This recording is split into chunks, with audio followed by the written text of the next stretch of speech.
L'infirmière a été humiliée pour avoir tardé à s'occuper d'un millionnaire, mais le directeur de l'hôpital est resté figé en voyant la photo d'enfance de sa fille perdue, la même qu'il avait prise le jour de son 7e anniversaire, avant qu'elle ne disparaisse il y a de nombreuses années. Le soleil de septembre filtrait à travers les grandes baies vitrées de l'hôpital Saint-Raphaël, projetant des rayons dorés sur les couloirs immaculés où résonnaient les pas pressés du personnel médical, dans cette symphonie matinale de blouses blanches et de semelles qui crissent sur le linoléum. Élodie Caron se déplaçait avec cette grâce particulière des soignants expérimentés, rapide mais jamais précipitée, efficace mais toujours humaine. À 29 ans, Élodie était devenue une figure respectée du service pédiatrique, ses cheveux châtains toujours tirés en chignon impeccable, ses yeux noisettes qui savaient rassurer d'un regard. Elle incarnait cette génération d'infirmières qui avaient fait du soin leur vocation absolue, mais ce matin-là, rien ne laissait présager que sa vie allait basculer dans l'espace d'un instant. Élodie, chambre 302, vite.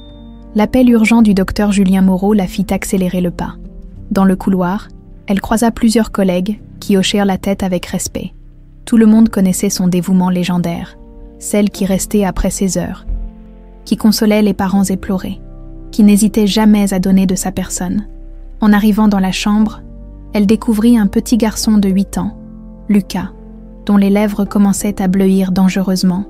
Ses parents, des agriculteurs venus de la campagne lyonnaise, se tenaient dans un coin, pétrifiés d'angoisse. « Il ne respire plus », sanglota la mère. Agrippant le bras de son mari, sans hésiter, Élodie se pencha sur l'enfant, vérifiant rapidement ses voies respiratoires. « Docteur Moreau, il fait un œdème laryngé. Préparez l'adrénaline. Vite !» Ses gestes étaient précis, méthodiques.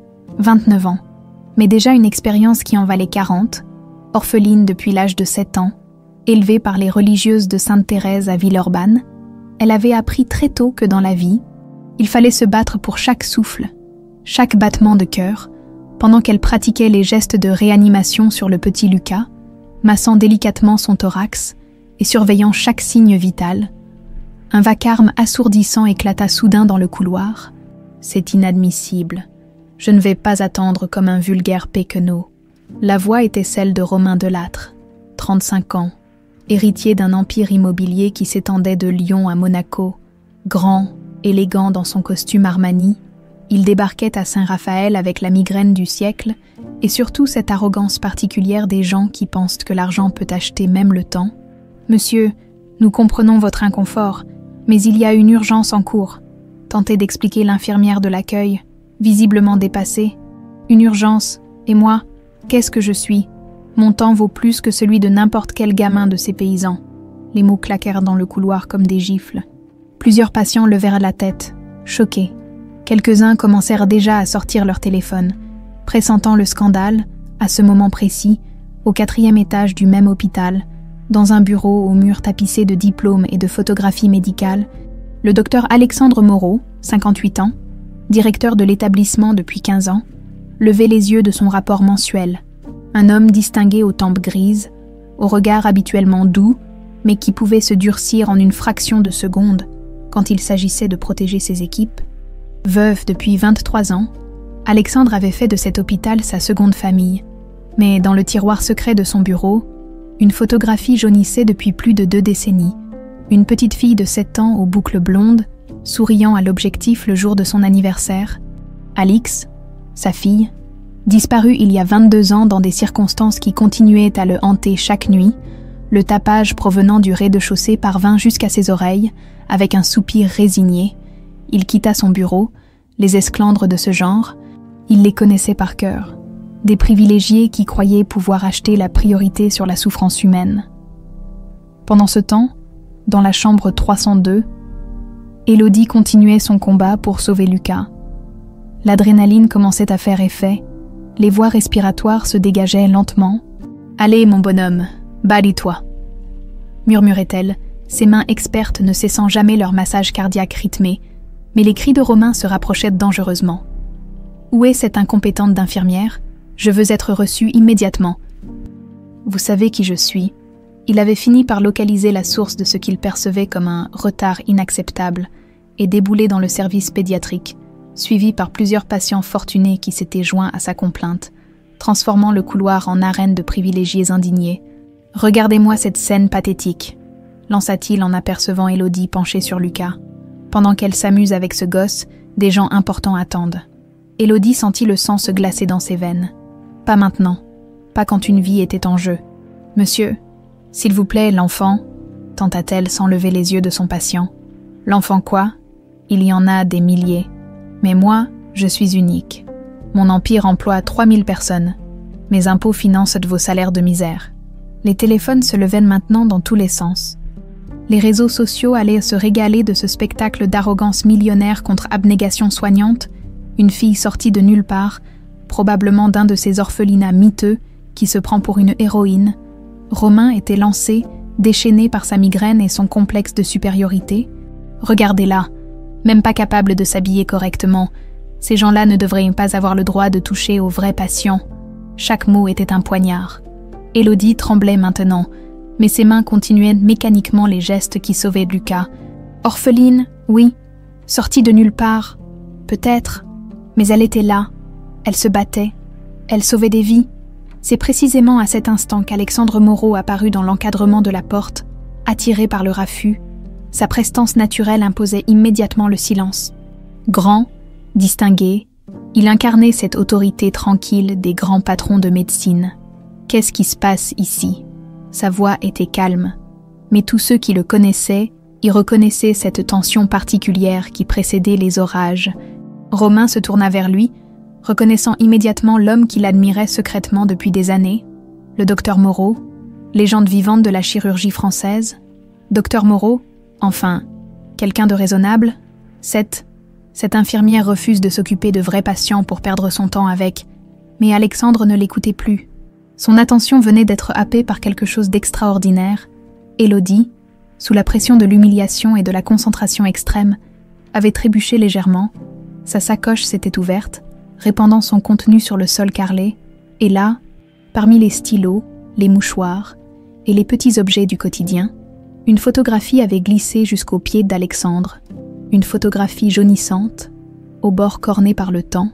Une petite fille blonde souriait à l'objectif, debout à côté d'un homme dont le visage avait été soigneusement découpé, ne laissant qu'une silhouette fantôme. Le monde d'Alexandre s'arrêta de tourner. Cette photo, cette exacte photo qu'il gardait dans son bureau depuis 22 ans, Alix a 7 ans, le jour de son dernier anniversaire avant que sa vie s'effondre à jamais. Mais comment était-ce possible? Ses mains tremblèrent imperceptiblement quand il se pencha pour ramasser le cliché.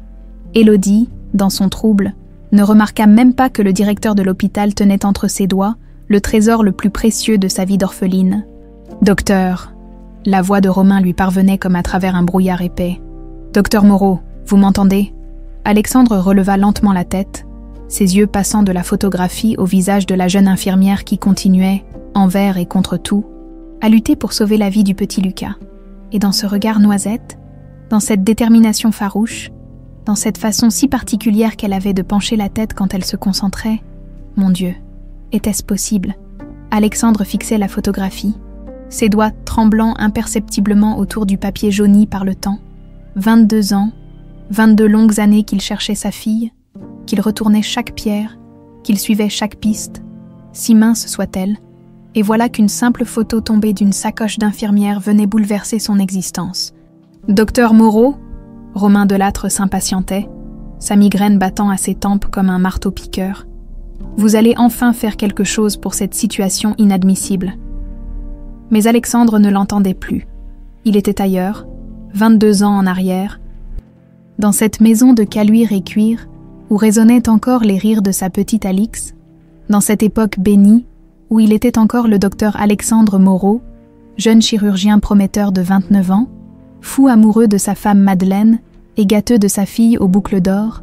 Mars 2003, Lyon baignait dans cette lumière particulière du printemps naissant. Alexandre rentrait de l'hôpital, les bras chargés de cadeaux pour l'anniversaire d'Alix. 7 ans déjà, sa petite étoile, comme il l'appelait, grandissait si vite. « Papa, papa, regarde ce que maman m'a acheté. » Alix avait couru vers lui, ses petites jambes portant une robe à fleurs bleues qu'elle avait absolument voulu pour son anniversaire. Madeleine avait souri. Cette beauté aristocratique, qui avait fait chavirer le cœur du jeune médecin des années plus tôt. Elle n'a pas arrêté de parler de toi de la journée. J'ai cru qu'elle allait exploser d'impatience. On prend une photo, papa, pour me souvenir de mes 7 ans pour toujours. Alexandre avait sorti son appareil photo, ce vieux Polaroid qu'il trimballait partout. Viens là, ma petite étoile. Clic, le flash, le sourire radieux d'Alix, ses petites dents du bonheur, ses yeux pétillants de malice. Lui, à côté d'elle, la main posée tendrement sur son épaule. 3 jours plus tard, Madeleine mourait dans cet accident de voiture. 3 mois après, Alix disparaissait dans le parc de la Tête d'Or. Alexandre cligna des yeux, revenant brutalement au présent. La photo dans sa main, c'était exactement la même. Exactement. Mais le visage de l'homme avait été soigneusement découpé. Ne laissant qu'une silhouette fantôme à côté de la petite fille souriante, son regard se posa sur Élodie, toujours agenouillée près du petit Lucas. La ressemblance, mon Dieu, comment avait-il pu ne pas la voir immédiatement, cette façon qu'elle avait de froncer légèrement les sourcils quand elle se concentrait, cette petite fossette au menton, cette manière si particulière de pencher la tête sur le côté. Ça va mieux, bonhomme. La voix douce d'Élodie parvint jusqu'à lui. Lucas respirait enfin normalement. Ses lèvres avaient retrouvé leur couleur rosée. Tu nous as fait une belle frayeur, tu sais. Le petit garçon sourit faiblement. Merci, madame l'infirmière. Vous m'avez sauvé. C'est mon métier, mon cœur. Et puis, on ne lâche jamais, n'est-ce pas? On ne lâche jamais. Ces mots résonnèrent étrangement dans l'esprit d'Alexandre. Combien de fois Alix lui avait-elle dit ça quand elle était petite, quand elle tombait de vélo et se relevait en s'époussetant, quand elle n'arrivait pas à faire ses lacets et recommençait patiemment? On ne lâche jamais, papa. Bon, maintenant que ce petit théâtre est terminé, Romain s'avança.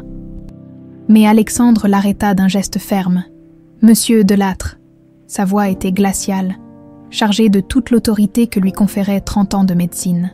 Vous allez sortir de cet hôpital, immédiatement. Comment ça? Mais docteur, j'ai une migraine épouvantable. Vous avez surtout un problème de respect élémentaire.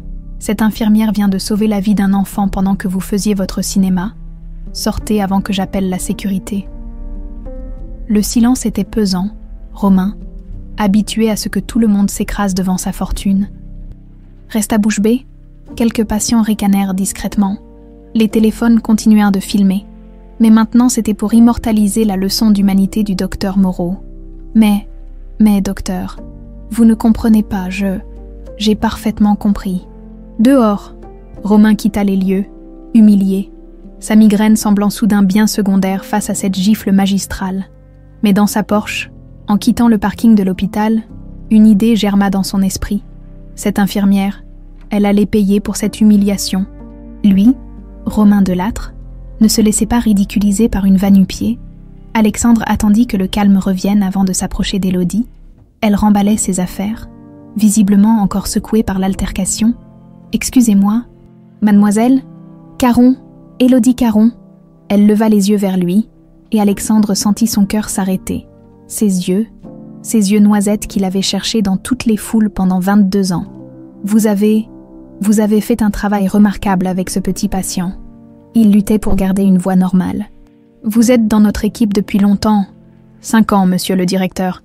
J'ai fait mes études à l'IFSI de Lyon et... Elle s'arrêta, réalisant soudain qu'elle parlait au grand patron. Pardonnez-moi, je ne voulais pas vous déranger avec mes histoires. Au contraire, Alexandre tenait toujours la photo.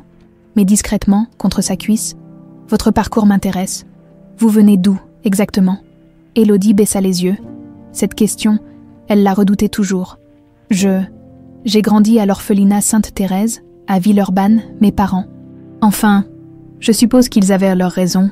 L'orphelinat Sainte-Thérèse, Alexandre connaissait. Il y était allé des dizaines de fois dans les premiers mois après la disparition d'Alix, espérant, priant pour que quelqu'un ait recueilli sa fille. Mais on lui avait toujours dit la même chose. Pas d'enfant correspondant au signalement. Vous y êtes arrivé à quel âge? Sa voix était tendue malgré lui.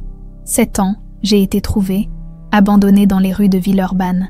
Les sœurs disent donc que j'étais dans un état assez grave. Avec un traumatisme crânien, je ne me souvenais de rien. Elle haussa les épaules avec cette résignation des gens habitués à l'absence de réponse. Tout ce qui me reste de ma vie d'avant, c'est... Elle s'arrêta net, réalisant que sa photo n'était plus dans sa sacoche. Ma photo, elle est tombée quand j'ai trébuché. Elle cherchait frénétiquement autour d'elle. C'est tout ce qui me reste. Il faut que je la retrouve. Alexandre sentit sa gorge se serrer, lentement, très lentement. Il sortit la photographie de derrière sa cuisse. Vous cherchez celle-ci. Élodie poussa un soupir de soulagement. Oh, merci. Vous ne pouvez pas imaginer ce qu'elle représente pour moi. C'est ma seule preuve que j'ai eu une famille, avant. Alexandre regardait cette jeune femme, sa fille, tenir précieusement cette photo qu'il connaissait par cœur, la photo qu'il avait prise lui-même, de ses propres mains, il y a 22 ans exactement. L'homme sur la photo, vous savez qui c'est? Élodie secoua la tête tristement. Non, quelqu'un a découpé son visage, j'ai toujours pensé que c'était peut-être mon père. Mais ce n'est qu'un rêve d'orpheline, vous savez. Peut-être ton père, mon Dieu. Peut-être Mademoiselle Caron. Alexandre cherchait ses mots, luttant entre l'espoir fou et la peur d'une nouvelle déception. Accepteriez-vous de prendre un café avec moi? J'aimerais en savoir plus sur votre parcours. Élodie le regarda, surprise. Le directeur de l'hôpital qui l'invitait à prendre un café après ce scandale. Bien sûr, monsieur le directeur. Mais pourquoi? Alexandre sourit. Et pour la première fois depuis 22 ans, ce sourire contenait une lueur d'espoir authentique. Appelez ça de la curiosité professionnelle. Au 4e étage de l'hôpital, dans un bureau adjacent à celui d'Alexandre. Une femme d'une 50aine d'années avait observé toute la scène depuis la fenêtre. Victoire Moreau, belle-sœur d'Alexandre et secrétaire administrative de l'hôpital depuis 15 ans, ses ongles parfaitement manucurés pianotaient nerveusement sur son bureau en acajou. Elle avait vu l'agitation, l'intervention d'Alexandre. Et surtout cette façon qu'il avait eue de regarder cette petite infirmière de rien du tout. Ce regard qu'elle n'avait vu qu'une seule fois dans sa vie, le jour où Alexandre regardait Alix. Non, c'était impossible, impensable. Alix était morte depuis 22 ans. Elle s'en était assurée. Cette nuit-là, Alexandre ne dormit pas.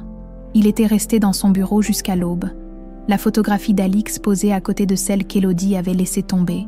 Identique, absolument identique. À l'exception du visage découpé sur l'une d'elles, comment était-ce possible? Comment une orpheline de Villeurbanne pouvait-elle posséder exactement la même photo que celle qu'il avait prise de sa propre fille? Il avait sorti tous ses dossiers, tous les rapports de police, tous les témoignages recueillis au fil des années. L'enquête sur la disparition d'Alix avait été l'une des plus importantes de la région à l'époque. Mais après 6 mois de recherches intensives, les pistes s'étaient progressivement éteintes, comme si sa fille s'était volatilisée. « Monsieur le directeur ?» La voix de sa secrétaire le fit sursauter. « Votre café ?» Victoire Moreau entra dans le bureau avec cette grâce féline qui la caractérisait depuis toujours. À 52 ans, elle était encore très belle. Ses cheveux au burn parfaitement coiffés, sa silhouette impeccable moulée dans un tailleur Chanel, veuve elle aussi, elle s'était installée dans la vie d'Alexandre comme une évidence après la mort de Madeleine, d'abord pour l'aider avec Alix, puis pour le soutenir dans l'épreuve. « Vous avez l'air fatigué, Alexandre.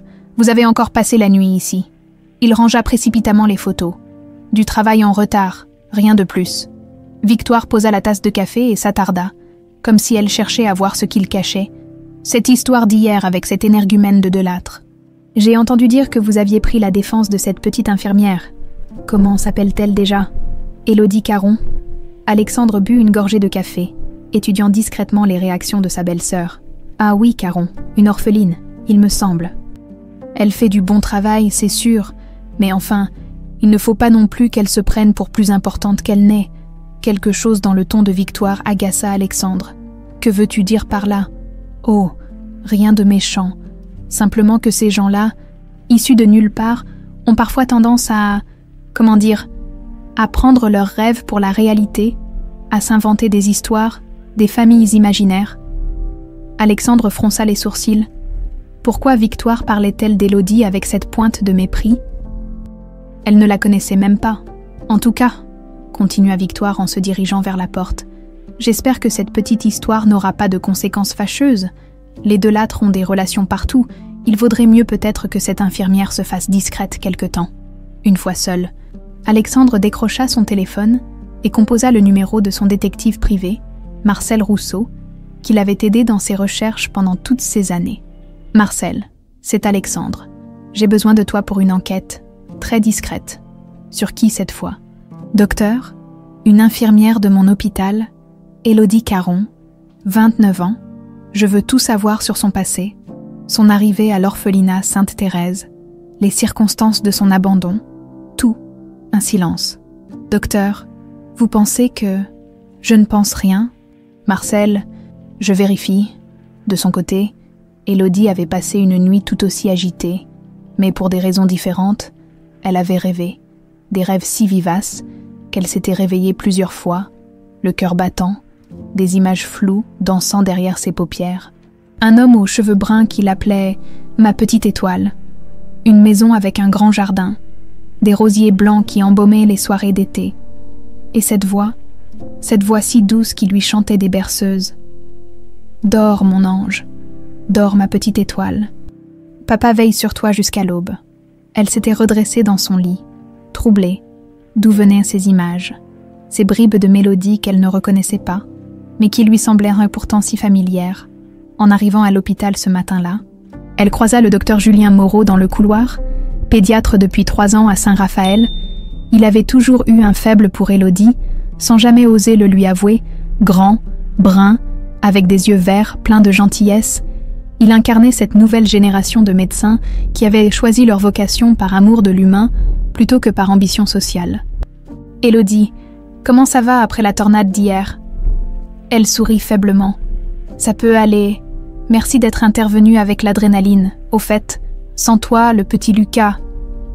C'est toi qui as tout fait, moi. Je n'ai été qu'un assistant. » Il marqua une pause.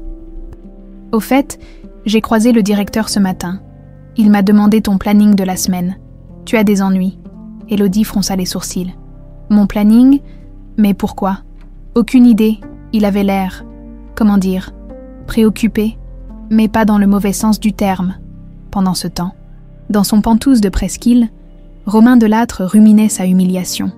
Il avait passé la nuit à échafauder des plans de vengeance contre cette infirmière qu'il avait ridiculisée devant tout le monde. Mais ce n'était pas suffisant. Il fallait qu'il s'attaque aussi à celui qui l'avait défendu. Le docteur Alexandre Moreau, son idole secrète depuis des années, l'homme qu'il admirait en silence, qu'il rêvait d'impressionner, et voilà que ce même homme l'avait humilié publiquement pour défendre une moins que rien. Il décrocha son téléphone et composa le numéro de son attaché de presse. « Thomas, c'est Romain. J'ai un petit travail pour toi. Je veux que tu me détruises quelqu'un. » Dans l'après-midi, Alexandre trouva un prétexte pour descendre au service pédiatrique. Il voulait revoir Élodie, l'observer, chercher d'autres indices, en la voyant s'occuper des enfants malades. Il fut frappé par sa façon naturelle d'être avec eux, comme si elle comprenait instinctivement leur peur, leur vulnérabilité. Alors, championne, comment ça va aujourd'hui ? Elle s'adressait à une petite fille de 6 ans qui venait de subir une appendicectomie. Tu vois, la cicatrice sera toute petite. Moi aussi j'en ai une. Regarde. Elle releva légèrement ses cheveux, révélant une fine cicatrice sur le front, juste à la naissance des cheveux. Alexandre manqua de s'évanouir. Cette cicatrice, Alix l'avait eue aussi, le jour de l'accident de vélo, 3 semaines avant sa disparition. Une chute banale, quelques points de suture, mais qui avait laissé cette marque discrète. Mademoiselle Caron, elle se tourna vers lui, surprise de le voir dans son service. « Monsieur le directeur, que puis-je faire pour vous ? Cette cicatrice, si ce n'est pas trop indiscret, vous l'avez eue comment ?» Élodie porta machinalement la main à son front. « Oh, ça, je ne sais pas exactement. Apparemment, c'était déjà là quand on m'a trouvée. Les sœurs ont dit que j'avais dû faire une chute avant d'être abandonnée. Pourquoi ?» Avant qu'Alexandre puisse répondre, Marcel Rousseau l'appela sur son portable. « Excusez-moi un instant. » Il s'éloigna pour prendre l'appel. « Alors, Marcel, j'ai trouvé des choses intéressantes. Docteur et troublante. Élodie Caron a effectivement été trouvée le 15 juin 2003 dans les rues de Villeurbanne. Mais écoutez bien, elle avait été déposée près de l'orphelinat Sainte-Thérèse vers 5 heures du matin, avec un traumatisme crânien et en état de choc. Aucun papier d'identité, aucun signe distinctif à part ses vêtements. Le 15 juin 2003, exactement 3 jours après la disparition d'Alix, continuez, Marcel. La police a bien essayé de faire le lien avec les enfants disparus de la région, mais voyez-vous, il y a eu un problème. Quelqu'un a fourni de fausses informations sur le signalement de votre fille. L'âge ne correspondait pas, la couleur des cheveux non plus, comme si quelqu'un avait délibérément brouillé les pistes. Alexandre sentit ses jambes se dérober sous lui. Qui a donné ces informations? C'est là que ça devient intéressant. Les formulaires ont été remplis par la famille, comme c'est la procédure, en l'occurrence. Votre belle-sœur, Victoire Moreau. Le téléphone glissa des mains d'Alexandre.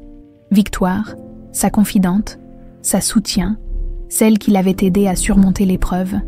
Victoire qui avait, par erreur, donné de mauvaises informations sur Alix, empêchant ainsi les enquêteurs de faire le rapprochement avec cette mystérieuse petite fille trouvée à Villeurbanne. Il raccrocha et revint vers Élodie, le cœur battant à tout rompre. « Mademoiselle Caron, accepteriez-vous de dîner avec moi ce soir? J'ai des choses importantes à vous dire. » Élodie le regarda, intriguée par l'émotion qu'elle percevait dans sa voix. « Bien sûr, monsieur le directeur, mais tout va bien. » Alexandre la regarda dans les yeux, ses yeux noisettes qu'il reconnaissait maintenant avec certitude, et sourit à travers ses larmes. Peut-être que tout va enfin aller bien. Automne 2002. 1 an avant le drame, Victoire Moreau ajustait sa robe noire devant le miroir de la chambre d'amis chez Alexandre et Madeleine.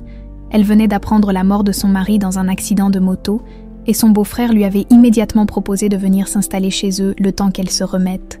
Mais Victoire ne pleurait pas son mari. Elle souriait.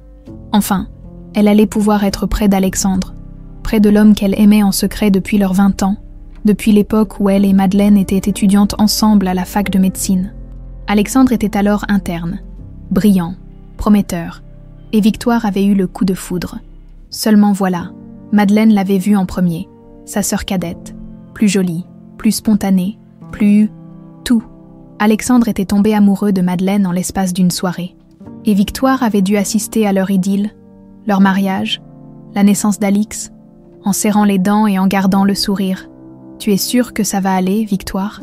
Madeleine était entrée dans la chambre, inquiète pour sa sœur aînée. « Ça ira, ma chérie.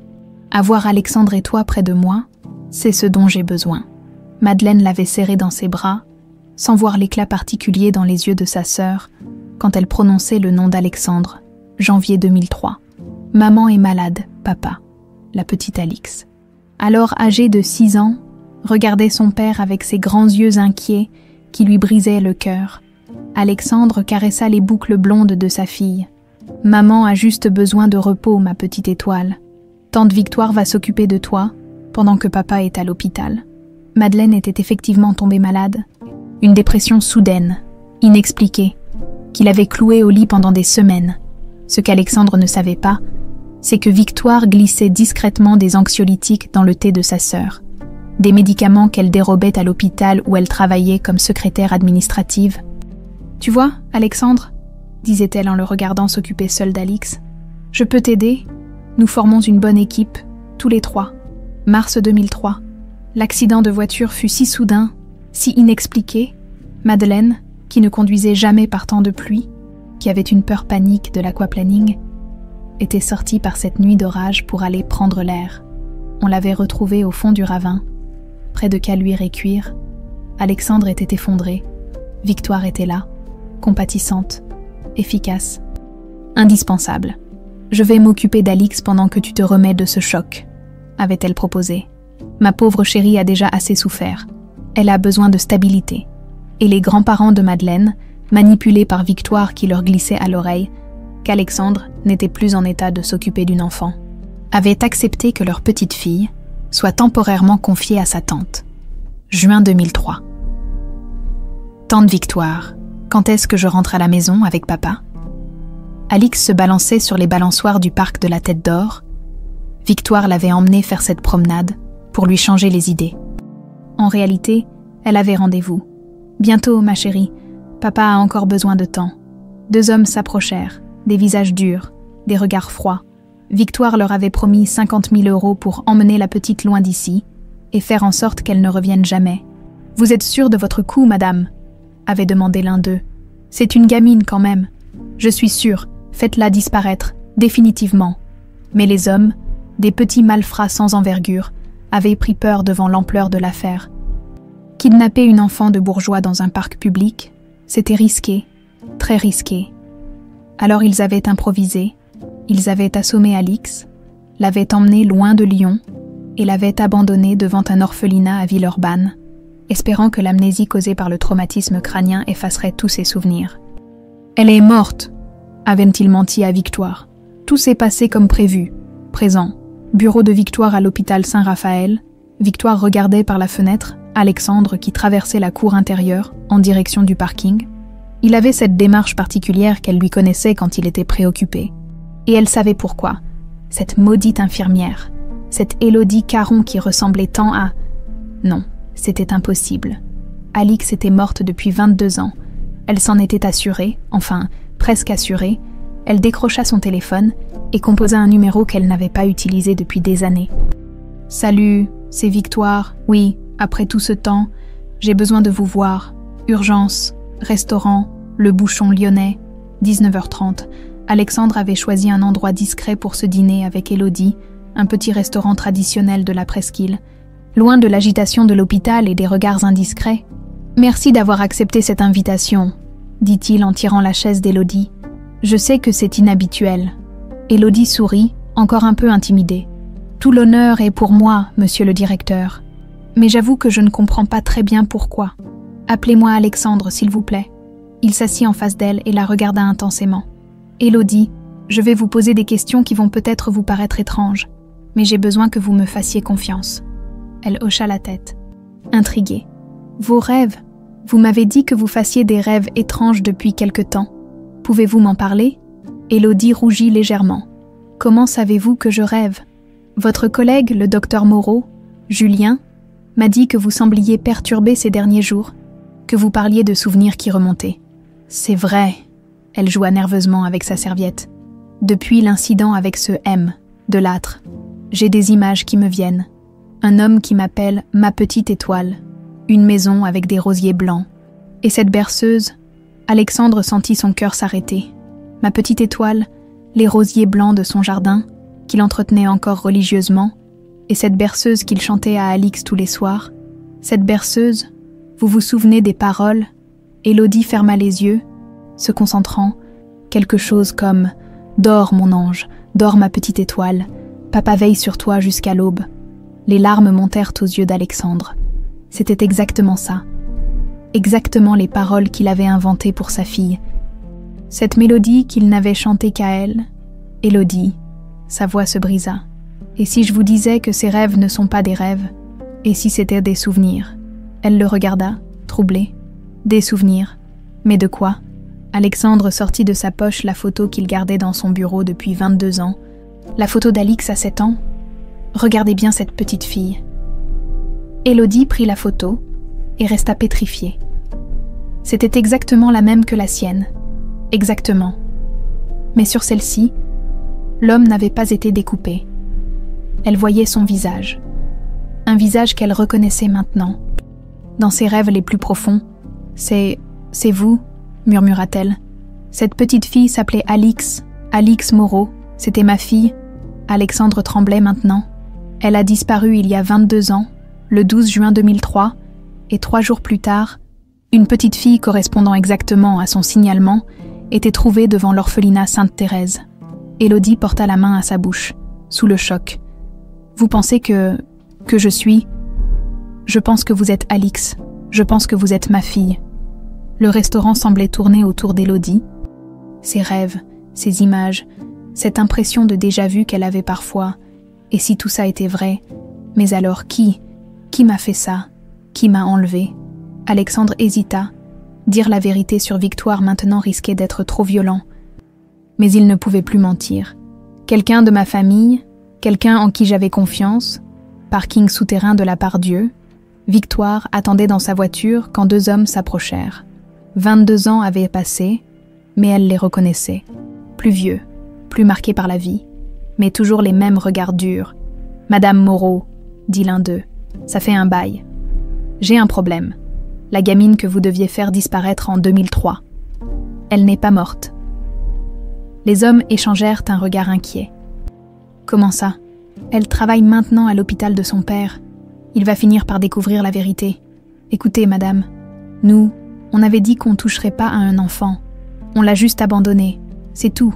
Maintenant, si elle a survécu, taisez-vous. Il faut que vous régliez ça, définitivement cette fois. » L'un des hommes secoua la tête. « Non, on n'est plus dans ce business-là. Et puis, s'il y a enquête, on va tous tomber. » Victoire sortit une liasse de billets. 100 000 euros, cash. Les deux hommes se regardèrent. 100 000 euros, ça valait peut-être le coup de prendre des risques. On va y réfléchir. Victoire les regarda s'éloigner, le cœur battant. Elle avait 22 ans de mensonges à protéger, et elle était prête à tout pour que ses secrets restent enterrés. Le lendemain matin, Alexandre arriva à l'hôpital avec 2 heures d'avance. Il n'avait pas dormi de la nuit, tournant et retournant dans son esprit chaque détail de sa conversation avec Élodie. La jeune femme avait quitté le restaurant dans un état de choc total. Demandant du temps pour digérer cette révélation bouleversante, dans son bureau, il étala tous les documents que Marcel Rousseau avait rassemblés, les rapports de police de 2003, les témoignages, les photos du lieu de disparition, et surtout, le dossier médical d'admission de l'enfant inconnu à l'orphelinat Sainte-Thérèse. Chaque élément concordait avec une précision troublante. La date, 15 juin 2003, soit 3 jours exactement après la disparition d'Alix. L'âge estimé, 6 à 7 ans. Les blessures, traumatisme crânien avec perte de mémoire partielle, ecchymose compatible avec une chute ou des coups. Et cette cicatrice au front, décrite dans le rapport médical comme récente, approximativement 3 semaines, Alexandre se souvenait parfaitement de cette blessure. Alix était tombée de vélo dans leur jardin le 23 mai 2003, se cognant la tête contre le rebord en pierre de la fontaine, 5 points de suture à l'hôpital, et cette promesse qu'il lui avait faite, « Ne t'inquiète pas, ma petite étoile, dans quelques années, on ne verra plus rien. » Son téléphone sonna. Marcel Rousseau, « Docteur, j'ai du nouveau. J'ai retrouvé l'infirmière qui était de garde à Sainte-Thérèse la nuit où Élodie a été amenée. Elle accepterait de me parler ? C'est déjà fait. Sœur Marie-Claire, 80 ans maintenant, mais elle a une mémoire d'éléphant. Elle se souvient parfaitement de cette nuit-là. » Alexandre serra le combiné. « Et la petite fille n'a pas été trouvée, comme le disent les rapports officiels. Elle a été déposée par 2 hommes vers 5 heures du matin. Ils ont dit l'avoir trouvée errante dans la rue, mais sœur Marie-Claire a trouvé ça louche. Les vêtements de la gamine étaient trop propres, trop soignés pour une enfant qui aurait traîné dehors. Ces hommes, elle peut les décrire ? Assez bien, oui, et docteur, il y a autre chose. Quand la police est venue prendre le signalement quelques jours plus tard, les informations transmises ne correspondaient pas du tout à l'enfant qu'elle avait vu. Alexandre sentit sa gorge se serrer. « Comment ça ? Selon les papiers officiels, votre fille avait les cheveux bruns et mesurait moins d'1,20 m. Mais la petite amenée à l'orphelinat était blonde et plus grande. Quelqu'un a délibérément donné de fausses informations. Victoire. Encore et toujours Victoire, à l'autre bout de Lyon, dans son petit appartement de Villeurbanne. Élodie tournait en rond depuis l'aube. Elle n'était pas allée travailler, prétextant une gastro au téléphone. En réalité, elle n'arrivait plus à penser à autre chose qu'aux révélations d'Alexandre. Alix Moreau, se pouvait-il qu'elle soit vraiment Alix Moreau ? Elle avait sorti tous ses maigres souvenirs d'enfance, la photo mystérieuse, quelques dessins qu'elle avait faits à l'orphelinat dans ses premières années, et surtout ce petit carnet où sœur Agnès notait ses épisodes de mémoire, car il y en avait eu, au début, des fragments qui remontaient, des mots échappés dans son sommeil, des gestes automatiques qu'elle ne s'expliquait pas. « Papa, papa, où es-tu » Elle avait apparemment répété ça pendant des semaines, selon les notes de la religieuse. Et puis il y avait cette manie qu'elle avait eue, enfant, de dessiner toujours la même chose. Une maison avec un grand jardin et des buissons ronds qui devaient être des rosiers. Son téléphone vibra, un message de Julien. « Tu vas bien, tu me manques à l'hôpital. » Julien ? Dans toute cette tempête émotionnelle, c'était lui son ancrage, le seul homme en qui elle avait vraiment confiance. Elle lui téléphona. « Julien, tu peux passer chez moi ? J'ai besoin de parler à quelqu'un. » « J'arrive. » 20 minutes plus tard, le docteur Julien Moreau frappait à sa porte. En la voyant, les traits tirés, les yeux rougis, il comprit immédiatement que quelque chose de grave s'était passé. « Élodie, qu'est-ce qui se passe ?» Elle lui raconta tout, le dîner avec Alexandre, la photo, les révélations sur son identité possible. Julien l'écouta sans l'interrompre. de plus en plus stupéfait. « Tu te rends compte de ce que ça implique ?» dit-il finalement. « Si c'est vrai, si tu es vraiment sa fille. Je sais, mais Julien, et si ce n'était qu'un homme désespéré qui se raccroche à des coïncidences? Et si j'étais juste une orpheline qui lui ressemble par hasard ?» Julien prit ses mains dans les siennes. « Élodie, il n'y a qu'un moyen de le savoir avec certitude. Un test ADN. » Exactement. À l'hôpital. Alexandre avait pris une décision. Il ne pouvait plus attendre. Plus douter, il fallait qu'il confronte Victoire, qu'il lui arrache la vérité une bonne fois pour toutes. Il la trouva dans son bureau, impeccablement coiffée comme toujours, tapant sur son clavier avec cette efficacité mécanique qui la caractérisait. « Victoire, il faut qu'on parle. » Elle leva les yeux, et Alexandre y décela quelque chose qu'il n'avait jamais vu auparavant. De la peur. Bien sûr, Alexandre. De quoi s'agit-il? Il ferma la porte derrière lui et s'assit face à elle, posant sur le bureau le dossier que Marcel avait constitué. « Il s'agit d'Alix ?» Victoire ne s'y a pas, mais Alexandre vit ses jointures blanchir sur le clavier. « Alexandre, nous en avons déjà parlé 1000 fois. Tu sais bien qu'elle... » « Qu'elle quoi? Qu'elle est morte. » Alexandre ouvrit le dossier. « Parce que figure-toi que j'ai des raisons de penser le contraire. » Il lui montra la photo d'Élodie, à côté de celle d'Alix. « Cette infirmière, Élodie Caron, regarde-la bien, Victoire.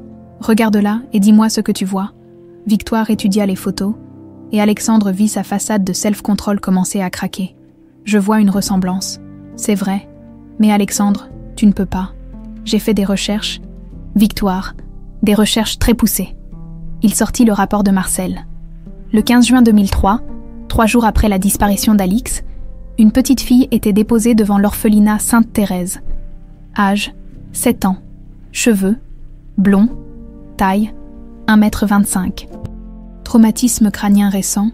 Victoire était maintenant livide. Et tu sais le plus beau, Victoire?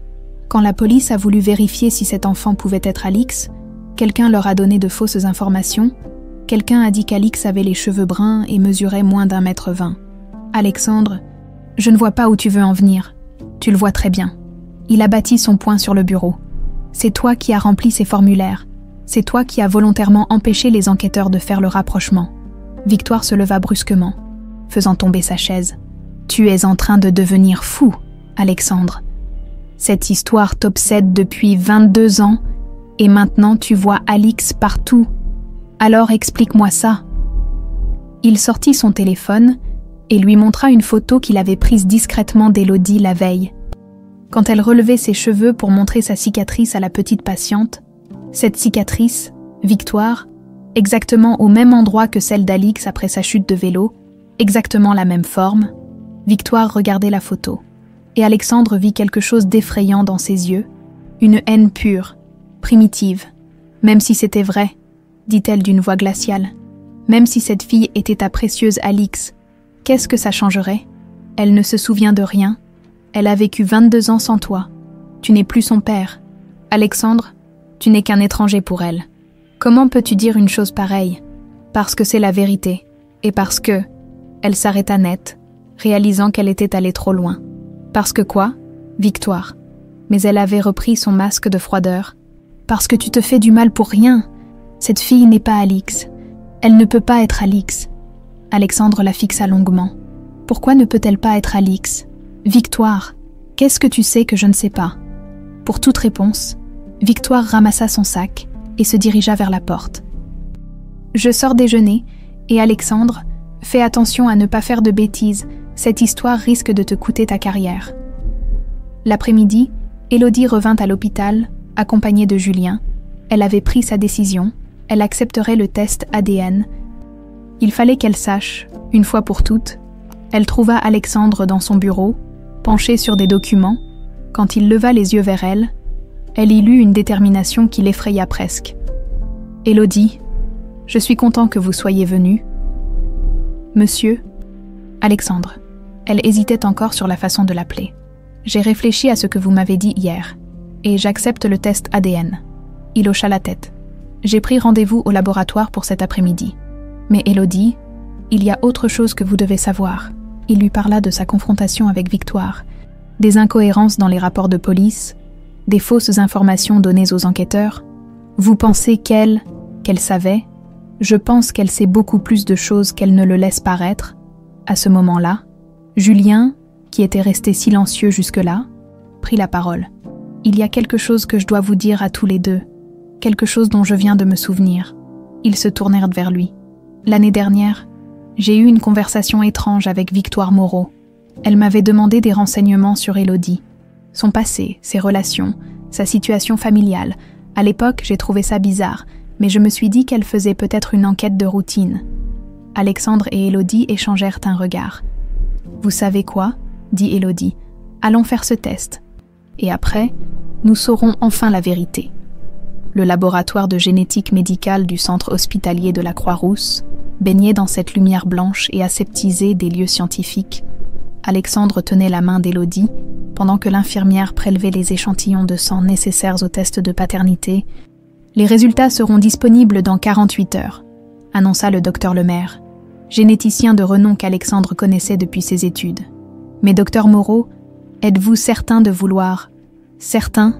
Alexandre serra plus fort la main d'Élodie. « Il faut que nous sachions, en sortant du laboratoire, ni l'un ni l'autre n'osa parler pendant de longues minutes, 48 heures pour découvrir si 22 ans de recherche désespérée allaient enfin prendre fin, ou si ce n'était qu'un autre cruel mirage. « Alexandre, dit finalement Élodie, et si le test est positif, et si je suis vraiment votre fille, que se passera-t-il » Il s'arrêta de marcher et la regarda intensément. « Alors je passerai le reste de ma vie à rattraper les 22 années que nous avons perdues. » Pendant ce temps, dans les bureaux du groupe Delattre à Presqu'île, Romain mettait en œuvre sa stratégie de vengeance. Il avait engagé une agence de communication spécialisée dans ce qu'on appelait pudiquement le management de réputation. En réalité, des professionnels du dénigrement. « Alors, Thomas, où en sommes-nous avec cette petite infirmière ?» demanda-t-il à son attaché de presse. Thomas Bernardin, ancien journaliste reconverti dans les relations publiques douteuses, étala ses dossiers sur la table de conférence. « J'ai trouvé des choses intéressantes.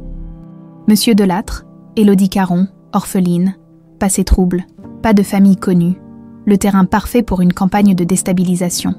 Développé. J'ai créé plusieurs comptes sur les réseaux sociaux qui commencent à répandre des rumeurs sur ses compétences professionnelles, des témoignages anonymes de patients mécontents, des questions sur ses qualifications réelles. » Romain souriait avec satisfaction. Et pour le docteur Moreau, là c'est plus délicat. L'homme est une légende vivante de la médecine française, mais j'ai remarqué qu'il semblait protéger cette infirmière de façon inhabituelle. Il y a peut-être un angle d'attaque de ce côté-là. Parfait. Continuez à creuser. Je veux qu'ils paient tous les deux pour m'avoir humilié. Ce que Romain ne savait pas, c'est qu'Alexandre Moreau était justement l'homme qu'il admirait le plus au monde. Depuis ses études de commerce, il suivait la carrière du chirurgien, collectionnait les articles sur ses innovations médicales, rêvait secrètement de gagner son respect, une admiration qui rendait sa vengeance encore plus ironique et cruelle. Le lendemain matin, Alexandre arriva à l'hôpital pour découvrir Élodie en larmes dans la salle de repos du personnel. Plusieurs collègues l'entouraient, tentant de la consoler. « Que se passe-t-il » demanda-t-il immédiatement. Julien lui tendit son téléphone, ouvert sur un article de blog intitulé « L'infirmière incompétente qui met nos enfants en danger ». Alexandre lut rapidement le texte, sentant la colère monter en lui. L'article, signé d'un pseudo, décrivait Élodie comme une pseudo-soignante issue des bas-fonds, sans formation adéquate, qui avait déjà causé plusieurs incidents graves avec des patients pédiatriques. Des témoignages anonymes l'accusaient de négligence, d'incompétence, voire de maltraitance. « C'est complètement faux », sanglotait Élodie. « Tout est inventé. Mais qui peut me faire ça ?» Alexandre savait exactement qui. Romain Delattre.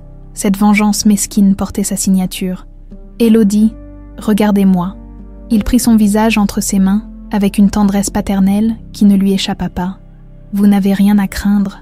Je vais m'occuper de ça. Mais si mes patients me voient comme ça, si les parents ne me font plus confiance, ça n'arrivera pas, je vous le promets. » Dans son bureau, Alexandre décrocha immédiatement son téléphone pour appeler son avocat, puis il fit quelque chose qu'il n'avait jamais fait de sa carrière. Il utilisa son influence et ses relations pour protéger quelqu'un qu'il aimait. En moins de 2 heures, l'article diffamatoire avait été supprimé, les comptes qu'il avait relayés suspendus, et Romain Delattre recevait une mise en demeure pour diffamation, signée par l'un des cabinets d'avocats les plus puissants de Lyon. Mais Alexandre ne s'arrêta pas là. Il savait exactement comment toucher Romain là où ça faisait mal. Il téléphona au président du conseil d'administration de l'hôpital, qui était aussi l'un des plus gros investisseurs privés de la région Rhône-Alpes. « Henri, c'est Alexandre. J'ai un petit service à te demander concernant les contrats de construction du nouveau bâtiment de cardiologie. » L'après-midi même, dans son penthouse, Romain recevait un appel qui allait changer sa perspective sur toute cette affaire. « Monsieur Delattre, c'est Pierre-Henri de Montclair, président de Montclair Investissement. » Romain connaissait ce nom, l'homme le plus puissant du monde des affaires lyonnais. « En quoi puis-je vous être utile, monsieur de Montclair ? C'est plutôt moi qui peux vous être utile, ou vous détruire. Ça dépendra de votre choix dans les minutes qui viennent. » Le ton était glacial, sans appel. « Je ne comprends pas. Vous avez agressé une infirmière de l'hôpital Saint-Raphaël. Vous avez ensuite lancé une campagne de diffamation contre elle. Cette infirmière est sous la protection personnelle du docteur Alexandre Moreau, qui se trouve être un ami très cher. » Romain sentit le sol se dérober sous ses pieds. Alexandre Moreau, son idole secrète, l'homme qu'il révérait depuis des années. Monsieur de Montclair, je ne savais pas que... Vous ne saviez pas quoi? Que vos actions auraient des conséquences. Écoutez-moi bien, petit homme. Vous avez exactement 24 heures pour présenter des excuses publiques à cette infirmière et au docteur Moreau. Faute de quoi? Je ferai en sorte que votre groupe perde tous ses contrats publics dans la région. Et croyez-moi, j'en ai le pouvoir. La communication se coupa, laissant Romain dans un état de choc complet. Ce soir-là, Alexandre raccompagna Élodie chez elle. Pendant le trajet, elle resta silencieuse, encore secouée par cette attaque injustifiée. « Vous savez, dit-elle finalement, parfois je me demande si je ne ferais pas mieux de quitter Lyon, recommencer ailleurs, loin de tout ça. N'y pensez même pas. » La véhémence d'Alexandre la surprit. « Élodie, peu importe ce que dira ce test ADN, vous faites partie de ma vie maintenant, et je ne laisserai personne vous faire du mal. » Elle le regarda, émue par cette protection inconditionnelle qu'il lui offrait. « Pourquoi faites-vous tout ça pour moi ?» Alexandre arrêta la voiture et la regarda dans les yeux. « Parce que même si vous n'étiez pas ma fille biologique, même si ce test s'avérait négatif, vous avez réveillé en moi quelque chose que je croyais mort depuis 22 ans. L'amour paternel, le besoin de protéger, de chérir, de voir grandir quelqu'un. » Des larmes coulaient maintenant sur les joues d'Élodie. « Et puis, continua Alexandre avec un sourire tendre, vous m'avez appelé papa dans vos rêves, ça doit bien vouloir dire quelque chose. » Cette même nuit, dans son appartement, Élodie eut le rêve le plus vivace de toute sa vie. Elle était redevenue petite, peut-être 6 ou 7 ans, et courait dans un grand jardin. Des rosiers blancs bordaient une allée de gravier, et au bout de cette allée se dressait une belle maison bourgeoise aux volets bleus. « Alix, ma petite étoile, viens voir ce que papa t'a rapporté. » Elle se retournait et voyait un homme jeune, aux cheveux bruns, qui lui tendait les bras, un homme qu'elle reconnaissait maintenant avec certitude. Alexandre, 20 ans plus jeune. « Papa, qu'est-ce que c'est ?» Il lui montrait un petit chiot Golden Retriever qui gigotait dans ses bras. « C'est Caramel, ton nouveau compagnon. Il va grandir avec toi, ma petite étoile. » Le rêve était si réel qu'Élodie pouvait sentir l'odeur de la terre fraîche du jardin, entendre le pépiment des oiseaux, ressentir la douceur du pelage du chiot contre sa joue. Elle se réveilla en sursaut, le cœur battant. Caramel, elle se souvenait maintenant, il y avait eu un chien, un Golden Retriever qu'elle adorait et qui... Elle se leva d'un bond et attrapa son téléphone pour appeler Alexandre, malgré l'heure tardive. « Alexandre, c'est Élodie. Pardonnez-moi de vous appeler si tard, mais... Caramel, est-ce que ce nom vous dit quelque chose ?» Un long silence au bout de la ligne. « Alexandre, comment pouvez-vous connaître ce nom ?» Sa voix était étranglée d'émotion. « J'ai rêvé d'un petit chien Golden Retriever. Vous me l'offriez pour mes 7 ans. Élodie. » Alexandre pleurait maintenant. Caramel était le chiot que j'ai offert à Alix pour son 7e anniversaire, 3 jours avant sa disparition. Ce nom, personne ne le connaît à part moi. Personne. Ils restèrent silencieux tous les deux, comprenant que cette fois, il n'y avait plus de place pour le doute. « Papa, » murmura Élodie. « Oui, ma petite étoile. Papa est là. » Le lendemain matin, Victoire Moreau arriva à l'hôpital dans un état de nervosité extrême. Elle n'avait pas dormi de la nuit, rongée par l'angoisse. Les questions d'Alexandre de la veille lui confirmaient ce qu'elle redoutait le plus. Il était sur la piste de la vérité. En passant devant le bureau de son beau-frère, elle le vit au téléphone, parlant à voix basse avec une expression qu'elle ne lui connaissait pas. Une expression de bonheur, de soulagement, comme s'il venait enfin de retrouver quelque chose de précieux qu'il avait perdu. « Merci, docteur Lemaire. Oui, je comprends que c'est exceptionnel de donner les résultats par téléphone, mais oui, je serai là dans 1 heure pour récupérer le rapport officiel. » Victoire sentit ses jambes se dérober. Le test ADN. Les résultats étaient tombés. Avec 24 heures d'avance sur les prévisions, et à voir l'expression d'Alexandre, elle n'avait aucun mal à deviner le verdict. Elle retourna dans son bureau et ferma la porte à clé. Ses mains tremblaient quand elle composa le numéro qu'elle avait appelé l'avant-veille. « C'est moi. Il faut qu'on se voie maintenant. Madame Moreau, je vous ai dit qu'on réfléchissait à votre proposition. Il n'y a plus de temps pour réfléchir. Elle sait tout. Il sait tout. Si vous ne réglez pas ça aujourd'hui même, nous tombons tous. » 1 heure plus tard, Alexandre pénétrait dans le service pédiatrique avec une enveloppe à la main et le sourire le plus radieux qu'on lui ait vu depuis 22 ans. Il chercha Élodie du regard et la trouva dans la salle de jeu, en train de faire de la lecture à un groupe d'enfants hospitalisés, et c'est ainsi que la petite sirène retrouva sa famille, lisait-elle avec cette voix douce qui apaisait tous les chagrins. Mademoiselle Élodie, un petit garçon de 5 ans, leva la main. Et après, elle a été heureuse pour toujours. Oui, mon cœur, parce que sa famille l'aimait assez fort pour ne jamais arrêter de la chercher. Alexandre sentit sa gorge se serrer, sans le savoir. Sa fille, car il n'y avait plus aucun doute maintenant, venait de résumer leur propre histoire. Élodie, il s'approcha doucement. « Pourriez-vous me suivre? J'ai quelque chose d'important à vous montrer. » En voyant l'enveloppe dans ses mains, elle comprit immédiatement. Les résultats, les enfants, vous allez être sages. Mademoiselle Élodie revient dans quelques minutes. Ils se dirigèrent vers le bureau d'Alexandre. Dans l'ascenseur, ni l'un ni l'autre n'osait parler. 22 ans d'attente se résumaient maintenant à ce petit bout de papier. Une fois dans le bureau, Alexandre ferma la porte et se tourna vers elle. « Avant d'ouvrir cette enveloppe, je veux que vous sachiez une chose. Quoi qu'il y ait écrit là-dedans, vous resterez ma fille de cœur pour le reste de mes jours. » Élodie hocha la tête, trop émue pour parler. Alexandre déchira l'enveloppe et déplia le rapport. Ses yeux parcoururent rapidement les lignes techniques. Jusqu'à la conclusion finale, son visage se décomposa. « Non, c'est impossible. » « Qu'est-ce qu'il y a ?» Élodie sentit la panique la gagner. « Qu'est-ce qui est écrit ?» Alexandre lui tendit le rapport d'une main tremblante, en caractères gras. La conclusion était formelle. Probabilité de paternité, 0%. Les sujets testés ne présentent aucun lien de parenté. Élodie s'effondra sur une chaise. Je ne comprends pas, les rêves, les souvenirs, la photo. Il y a forcément une erreur, dit Alexandre d'une voix blanche. Je vais rappeler le laboratoire, faire refaire les analyses. À ce moment-là, la porte du bureau s'ouvrit brutalement. Victoire entra sans frapper, le visage déformé par un sourire cruel. Alors, Alexandre, les résultats correspondent à tes attentes. Il la regarda avec une haine qu'elle ne lui avait jamais vue. Comment peux-tu sourire dans un moment pareil? Parce que je t'avais prévenu, cette fille n'est pas Alix, elle ne sera jamais Alix. Victoire était maintenant hystérique.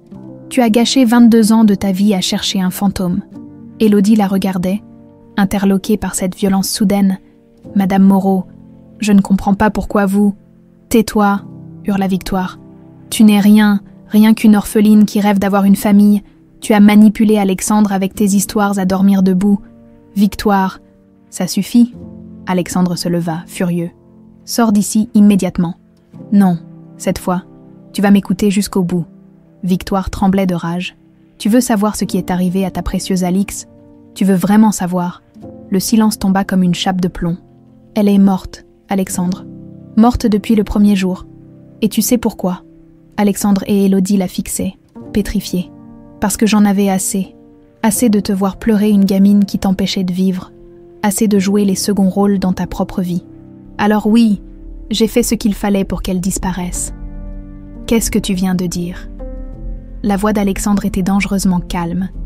Victoire réalisa soudain qu'elle était allée trop loin, mais l'hystérie l'emportait maintenant sur la prudence. « Tu m'as entendu. J'ai payé des hommes pour l'emmener loin d'ici, pour qu'elle ne revienne jamais. » Alexandre fit un pas vers elle, le visage décomposé. « Tu as fait enlever ma fille. Et je recommencerai si c'était à refaire, parce que je t'aime. » Alexandre, je t'ai toujours aimé, depuis nos 20 ans, mais tu n'as jamais voulu me voir. Élodie assistait à cette scène comme dans un cauchemar. Cette femme venait d'avouer avoir organisé l'enlèvement d'un enfant par amour obsessionnel. Où est-elle? Alexandre avançait vers Victoire, menaçant. « Où est Alix? Morte. Je te dis qu'elle est morte. Les hommes que j'avais engagés l'ont. » Elle ne put pas finir sa phrase. Alexandre l'attrapa par les épaules et la secoua violemment. « Qu'est-ce qu'ils lui ont fait? Réponds-moi. » « Alexandre, arrêtez. » Élodie se leva pour l'empêcher de faire une bêtise. Victoire profita de cette intervention pour se dégager et reculer vers la porte. Mais dans sa panique, elle continua ses révélations. « Tu veux vraiment savoir? Il devait juste l'emmener loin, très loin. Mais quand j'ai voulu des preuves, ils m'ont dit qu'elle était morte dans l'accident, qu'elle s'était débattue et qu'elle était tombée. Voilà ta vérité, Alexandre. Ta petite étoile s'est éteinte par ma faute. » Alexandre s'effondra sur son fauteuil, anéanti. Mais Élodie, elle, avait une expression étrange. Quelque chose venait de faire tilt dans son esprit. « Madame Moreau, dit-elle d'une voix tremblante, ces hommes, ils vous ont dit qu'Alix était morte dans un accident, qu'elle était tombée. Oui. Et alors? Et si elle n'était pas morte? Et si elle avait juste été blessée assez gravement pour perdre la mémoire, mais pas assez pour... » Victoire la regarda, horrifiée, comprenant où elle voulait en venir. « Non, c'est impossible. Le traumatisme crânien qui m'a fait perdre mes souvenirs, il correspondrait parfaitement à une chute accidentelle. Et si ces hommes avaient été mentis, s'ils m'avaient abandonnée devant l'orphelinat, en vous faisant croire que j'étais morte ?» Alexandre releva lentement la tête, une lueur d'espoir fou dans les yeux. « Mais le test ADN peut être falsifié, » murmura Élodie. « Si quelqu'un avait accès au laboratoire, si quelqu'un connaissait les bonnes personnes, tous les regards se tournèrent vers Victoire, qui était maintenant livide.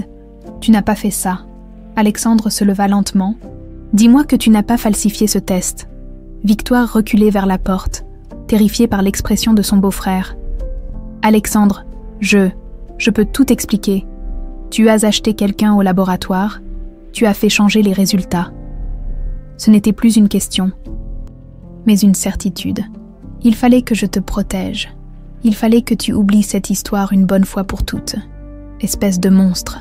Alexandre avançait vers elle comme un prédateur. Pendant 22 ans, tu as sabotage mes recherches. Pendant 22 ans, tu as joué la comédie de la belle-sœur dévouée. Et maintenant, tu falsifies un test ADN pour m'empêcher de retrouver ma fille. Elle n'est pas ta fille. Elle ne peut pas être ta fille. Je me suis assurée qu'Alix ne reviendrait jamais, mais elle est revenue, dit doucement Élodie. Elle est revenue. Et cette fois, vous ne pourrez plus nous séparer. Victoire les regarda tous les deux, avec une haine pure, réalisant que son château de mensonges s'écroulait définitivement. Jamais, vous m'entendez. Jamais je ne vous laisserai détruire ce que j'ai construit. Jamais. Et sur ces mots, elle sortit du bureau en claquant la porte, laissant derrière elle 2 personnes qui venaient enfin de comprendre l'ampleur du cauchemar qu'elles avaient vécu. Alexandre prit Élodie dans ses bras. « Ma petite étoile, pardonne-moi. Pardonne à ton papa de ne pas t'avoir trouvé plus tôt. » Et pour la première fois depuis 22 ans, Alix Moreau pleura dans les bras de son père. 3 heures après la confrontation dramatique avec Victoire, Alexandre et Élodie roulaient en silence vers Caluire et Cuire. Alexandre avait immédiatement contacté un autre laboratoire pour refaire les tests ADN, mais ils savaient de tous les deux que ce n'était plus nécessaire. Les aveux de Victoire avaient confirmé ce que leur cœur leur criait déjà. « Nous y sommes », murmura Alexandre en s'arrêtant devant une belle maison bourgeoise aux volets bleus. Élodie descendit de la voiture et resta pétrifiée. Cette maison, cette exacte maison qu'elle dessinait sans cesse quand elle était petite à l'orphelinat, celle qui hantait ses rêves depuis des semaines. « C'est exactement comme dans mes souvenirs », chuchota-t-elle. Alexandre ouvrit le portail et lui prit la main. « Viens, ma petite étoile, il est temps de rentrer à la maison. » L'allée de gravier crissait sous leurs pas. De chaque côté, les rosiers blancs, un peu fanés par l'automne mais toujours là, embaumaient l'air de leur parfum délicat. Élodie s'arrêta devant l'un d'eux et y enfouit son visage. Ce parfum, je m'en souviens. Maman les adorait. Tu te souviens de ta maman ? Alexandre la regardait avec une émotion intense. Des bribes, une femme très belle, très douce. Elle sentait toujours la lavande. Et elle chantait en préparant le dîner. Alexandre sourit à travers ses larmes. La chanson de Brigitte Bardot, La Madrague, c'était son tube préféré. Ils entrèrent dans la maison et Élodie eut l'impression de pénétrer dans un musée de sa propre enfance. Tout était exactement comme 22 ans auparavant. Les meubles, les tableaux, même les rideaux à fleurs du salon. « Tu as tout gardé ?» dit-elle dans un souffle. « Je ne pouvais pas. Changer quoi que ce soit revenait à accepter que tu ne reviendrais jamais. » Alexandre l'emmena jusqu'à l'escalier. « Il y a quelque chose que je veux te montrer. » Ils montèrent au premier étage et s'arrêtèrent devant une porte peinte en blanc, avec des petites étoiles dorées. « Ta chambre, » dit Alexandre, en tournant doucement la poignée. La pièce était exactement telle qu'Alix l'avait laissée le matin de sa disparition, le lit à baldaquin rose avec ses coussins en forme de cœur, l'armoire ouverte où pendaient encore les petites robes d'été, le bureau où traînaient des crayons de couleur et des dessins inachevés. Élodie s'avança comme dans un rêve vers le lit et prit dans ses bras une peluche usée. Un petit lapin gris aux oreilles tombantes. « Nestor !» s'exclama-t-elle. « Mon doudou Nestor, je me souviens maintenant. » Elle serra la peluche contre elle, et soudain, tout lui revint, comme un barrage qui cède d'un coup. 22 ans de souvenirs enfouis refluent en surface. « Papa, papa, je me souviens de tout. Le jardin, ma chambre, Caramel qui aboyait dans le jardin, maman qui me brossait les cheveux le soir, tante Victoire qui... » Elle s'arrêta net. Les souvenirs de Victoire n'étaient pas tous tendres. Cette tante qui lui faisait un peu peur, qui la regardait parfois avec une expression étrange, qui lui avait dit, ce fameux jour au parc, « Ne t'inquiète pas, ma chérie, papa ne t'en voudra pas de ne pas rentrer à la maison ce soir. » « Elle m'a menti, » murmura-t-elle. « Le jour où elle m'a emmenée au parc, elle m'a dit que c'était toi qui voulais que je parte avec ces hommes, que tu étais trop triste depuis la mort de maman et que tu avais besoin de temps. » Alexandre la prit dans ses bras, fou de rage contre sa belle-sœur, mais infiniment soulagé de retrouver enfin sa fille. « Jamais, tu m'entends, jamais je n'aurais voulu te perdre. Tu étais tout ce qui me restait de ta maman. Tu étais ma raison de vivre. » Ils restèrent enlacés de longues minutes, retrouvant progressivement leurs gestes d'autrefois.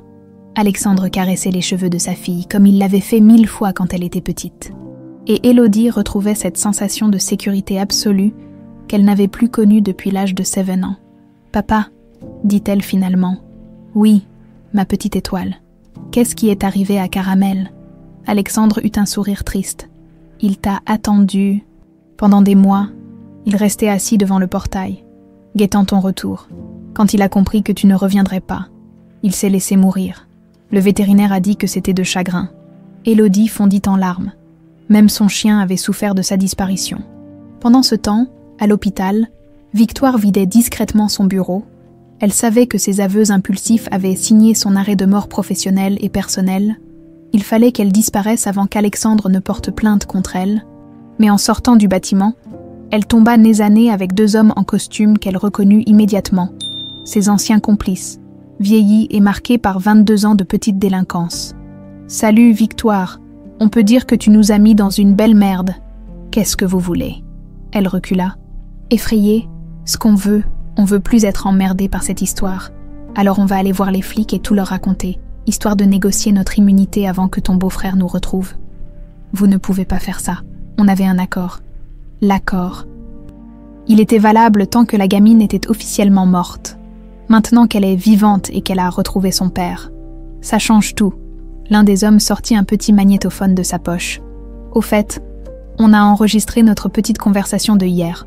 Histoire d'avoir une preuve de tes menaces, ça devrait intéresser les enquêteurs.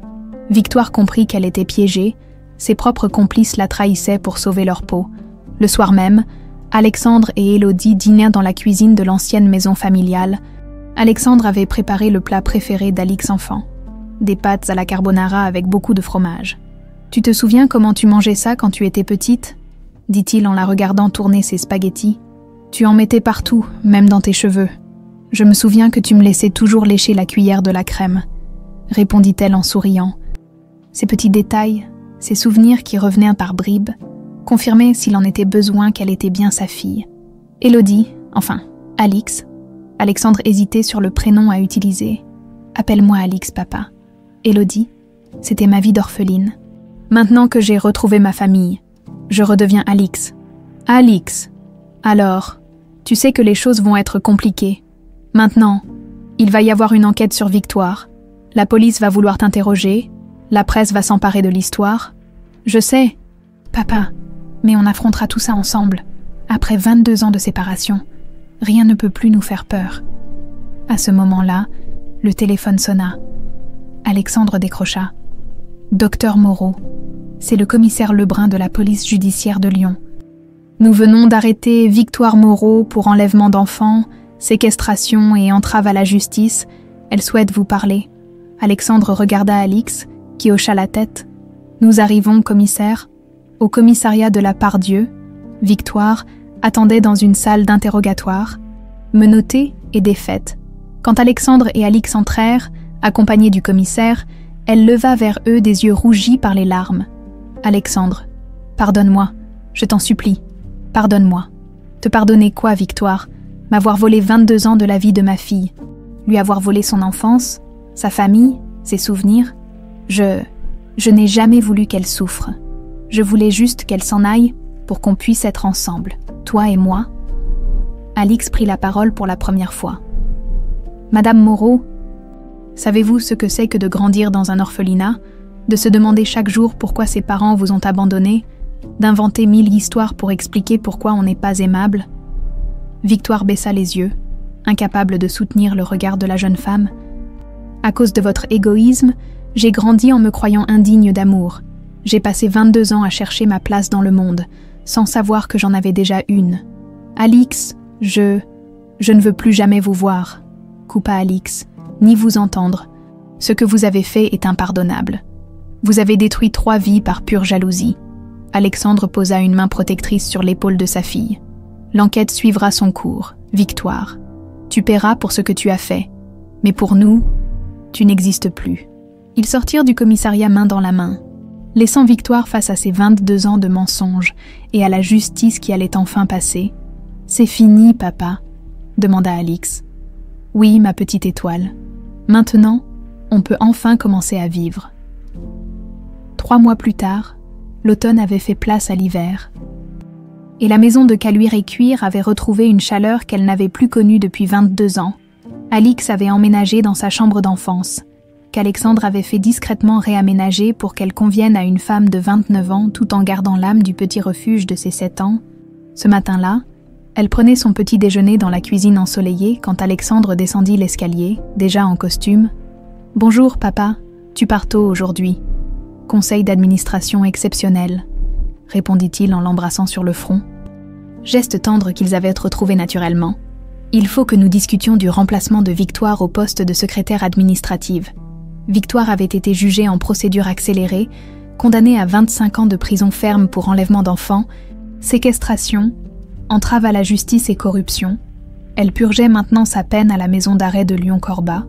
Ses aveux complets et les témoignages de ses anciens complices, qui avaient obtenu des peines réduites en échange de leur collaboration, avaient rendu le procès relativement simple. « Au fait, » dit Alexandre en se servant un café, « Julien va passer te prendre vers midi. Il t'emmène déjeuner, c'est ça ?» Alix rougit légèrement. « Oui, on va se promener au parc de la Tête d'Or. Il veut me montrer le nouveau bassin au nénuphar. » Alexandre sourit. Depuis qu'Alix avait retrouvé sa véritable identité, sa relation avec le docteur Julien Moreau avait évolué naturellement vers quelque chose de plus profond. Le jeune pédiatre, qui l'avait soutenu pendant toute cette période difficile, était devenu son confident le plus proche après Alexandre. « Tu sais que je l'aime beaucoup, ce garçon, » dit Alexandre. « Il a de bons sentiments. Et puis, il fait partie de la famille maintenant. »« Papa ?» Alix hésita. « Est-ce que ça ne te dérange pas? Je veux dire, après avoir passé tant d'années à me chercher, est-ce que tu n'as pas peur que je recommence à m'éloigner ?» Alexandre posa sa tasse et vint s'asseoir près de sa fille. « Alix, ma petite étoile, écoute-moi bien. Pendant 22 ans, j'ai rêvé de te voir grandir, devenir une femme, tomber amoureuse, être heureuse. Maintenant que tu es revenue, je ne vais pas t'empêcher de vivre ta vie d'adulte. Au contraire, ton bonheur est tout ce qui m'importe. Tu es le meilleur papa du monde, murmura-t-elle en se blottissant contre lui. Et toi, tu es la plus belle récompense que la vie pouvait m'offrir. À l'hôpital, Alexandre découvrit une agitation inhabituelle. Dans le hall d'accueil, une foule de journalistes attendait, caméra et micro en main, depuis que l'affaire avait éclaté. Les médias s'étaient emparés de cette histoire extraordinaire de retrouvailles père-fille après 22 ans. Docteur Moreau, un commentaire sur votre nouvelle vie avec votre fille. Docteur Moreau, est-il vrai qu'Alix va reprendre ses fonctions d'infirmière sous son vrai nom? Alexandre refusa poliment de répondre et se dirigea vers les ascenseurs. Mais en traversant le hall, il fut intercepté par une silhouette familière qui lui fit l'effet d'une douche froide. Romain Delattre attendait près de la réception, visiblement mal à l'aise mais déterminé. « Docteur Moreau, pourriez-vous m'accorder quelques minutes ?» Alexandre le toisa froidement.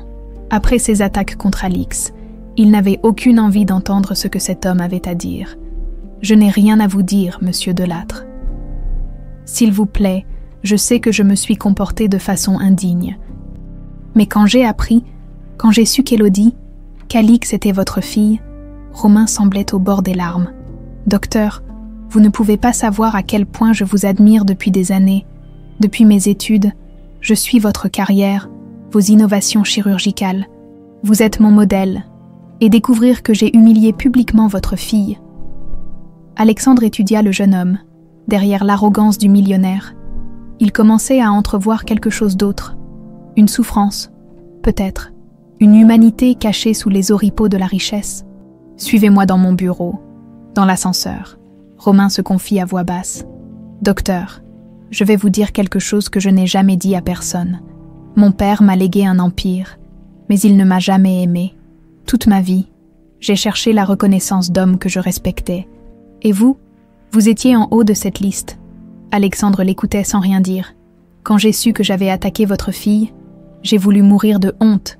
J'ai licencié immédiatement l'agence qui avait lancé cette campagne de diffamation. Et j'ai pris une décision. Laquelle? Je transforme la moitié de ma fortune en fondation caritative. Des cliniques gratuites pour les plus démunis et j'aimerais que vous acceptiez d'en être le président d'honneur. » Alexandre resta silencieux jusqu'à son bureau. Une fois la porte fermée, il se tourna vers Romain. « Pourquoi feriez-vous ça? Pour me racheter? Pour essayer de réparer le mal que j'ai fait et parce que je ne veux plus être l'homme que j'étais ce jour-là à l'hôpital. » Alexandre réfléchit quelques instants. « Il y a une condition. Vous présentez des excuses publiques à ma fille. En face, sincèrement. Bien sûr, quand elle voudra, où elle voudra. » L'après-midi, dans le parc de la Tête d'Or, Alix et Julien se promenaient, main dans la main, autour du lac. C'était la première fois qu'elle revenait dans ce lieu depuis qu'elle avait retrouvé la mémoire. Et l'émotion était forte. « C'est ici que tout a commencé, » dit-elle en s'arrêtant près des balançoires, où Victoire l'avait amenée ce fatidique jour de juin 2003. « Tu veux qu'on aille ailleurs ?» proposa Julien, attentif à son bien-être. « Non, il faut que j'affronte ça. Ces souvenirs font partie de moi maintenant. » Ils s'assirent sur un banc face au lac. Les canards glissaient paisiblement sur l'eau et quelques enfants jouaient près de la berge, sous l'œil attentif de leurs parents. « Julien, » dit Alix soudain, « est-ce que tu m'aurais aimé si j'étais restée juste Élodie, si je n'avais jamais retrouvé mon père ?» Il se tourna vers elle, surpris par la question. « Bien sûr, qu'est-ce qui te fait penser ça? Parfois, j'ai l'impression que les gens me regardent différemment depuis qu'ils savent que je suis la fille d'Alexandre Moreau. Comme si j'avais plus de valeur maintenant. » Julien prit son visage entre ses mains. « Alix, écoute-moi bien. Je suis tombé amoureux d'Élodie Caron, l'orpheline qui se dévouait corps et âme pour ses patients. Cette femme extraordinaire qui consolait les enfants malades et qui se battait contre l'injustice. Le fait que tu sois la fille d'Alexandre ne change rien à l'amour que j'éprouve pour toi. Tu en es sûr. J'en suis certain d'ailleurs. » Il sortit un petit écrin de sa poche. « J'avais prévu de te demander ça avant même que tu découvres ta vraie identité. » Alix ouvrit la boîte et découvrit une bague de fiançailles d'une simplicité élégante. Alix Moreau, anciennement Élodie Caron, infirmière extraordinaire et femme de ma vie, Veux-tu m'épouser » Les larmes aux yeux, elle hocha la tête vigoureusement. « Oui, oui, bien sûr que je le veux. » Pendant qu'il glissait la bague à son doigt, elle aperçut une silhouette familière qui s'approchait timidement. Romain Delattre, visiblement nerveux, tenait un bouquet de fleurs blanches. « Alix, » dit-il d'une voix hésitante, « je peux vous parler une minute. » Julien se tendit, mais Alix posa une main apaisante sur son bras. « Laisse, mon amour, écoutons ce qu'il a à dire. » Romain s'avança, et à la surprise générale, tomba à genoux devant elle. « Alix, je vous demande pardon. Pardon pour les mots affreux que j'ai prononcés. Pardon pour l'humiliation que je vous ai fait subir. Pardon d'avoir jugé votre valeur à votre origine sociale, alors que vous valez 1000 fois mieux que moi. » Il lui tendit le bouquet. « Je ne mérite pas votre pardon, mais j'avais besoin que vous sachiez que je passerai le reste de ma vie à essayer de réparer le mal que je vous ai fait. » Alix prit les fleurs et aida Romain à se relever. « Monsieur Delattre, la colère et la rancune ne servent à rien. Si vous êtes sincère dans votre repentir, alors je vous pardonne. » Romain la regarda avec une gratitude immense. « Merci. Merci de me donner une chance de devenir quelqu'un de meilleur. » Le soir même, dans la maison de Caluire et Cuire, Alexandre contemplait la bague de fiançailles de sa fille en souriant. « Il a bon goût, ce Julien, » dit-il en examinant le solitaire. « Papa, tu es vraiment heureux pour nous, plus que tu ne peux l'imaginer. Et tu sais quoi? Je vais enfin pouvoir accomplir le rêve de ma vie. » « Lequel ?» Alexandre la prit dans ses bras. « Conduire ma petite étoile à l'autel, comme j'en rêvais quand tu avais 7 ans. » Dans le jardin, les rosiers blancs commençaient à préparer leur renaissance printanière, témoin silencieux d'une famille qui renaissait elle aussi après 22 ans d'hiver. 2 ans plus tard, juin 2027. Le soleil de ce samedi matin de juin baignait la cathédrale Saint-Jean de Lyon, d'une lumière dorée, qui semblait bénir ce jour tant attendu. Alexandre ajustait sa cravate devant le miroir de la sacristie, les mains légèrement tremblantes d'émotion. Après 24 ans d'attente, il allait enfin conduire sa fille à l'autel. Monsieur Moreau, le père Dubois, qui allait célébrer la cérémonie, passa la tête dans la pièce. « Votre fille vous attend, elle est magnifique. » Alexandre sourit, ajusta une dernière fois sa boutonnière d'œillet blanc, les fleurs préférées de Madeleine, et sortit pour retrouver Alix dans le petit salon adjacent à la cathédrale. Quand il la vit, son cœur s'arrêta. Alix portait la robe de mariée de sa mère, légèrement ajustée par une couturière lyonnaise, avec le voile de dentelle de Chantilly qui avait appartenu à la famille Moreau depuis 3 générations. Elle était éblouissante, rayonnante de ce bonheur particulier des femmes amoureuses le jour de leur mariage. « Papa !» Elle se tourna vers lui, des larmes de joie dans les yeux. « Comment tu me trouves ? Tu es exactement comme j'avais imaginé que tu serais le jour de ton mariage quand tu avais 7 ans. La plus belle mariée du monde. » Il s'approcha et caressa doucement sa joue. « Ta maman aurait été si fière de te voir aujourd'hui. Elle est là, papa. Je le sens. Elle veille sur nous. » Alexandre hocha la tête, ému, depuis 2 ans qu'Alix avait retrouvé sa famille. Ils avaient eu le temps de parler de Madeleine, de partager leurs souvenirs, de faire le deuil ensemble de cette épouse et mère trop tôt disparue. « Tu es prête, ma petite étoile. Avec toi, à mon bras, je suis prête à tout. » Dans la cathédrale, 300 invités attendirent l'arrivée de la mariée. Au premier rang côté mariée, la famille de Julien souriait d'émotion. Au premier rang côté mariée, plusieurs enfants s'agitaient avec cette impatience joyeuse de l'enfance. C'était à les protéger d'Alix. Depuis 1 an, elle et Julien avaient adopté 4 enfants de l'orphelinat Sainte-Thérèse. Emma, 12 ans, Lucas, 10 ans, Sophia, 8 ans, et le petit Théo, 6 ans, 4 âmes perdues qui avaient trouvé dans ce couple généreux l'amour et la famille qu'Alix elle-même avait cherché pendant si longtemps. « Maman va être la plus belle mariée du monde », chuchota Sophia à Emma. « Chut !» répondit sa grande sœur adoptive. « Papa Alexandre va arriver avec elle. » Derrière eux, plusieurs collègues de l'hôpital attendaient avec impatience. Alix était devenue directrice du service pédiatrique 6 mois plus tôt.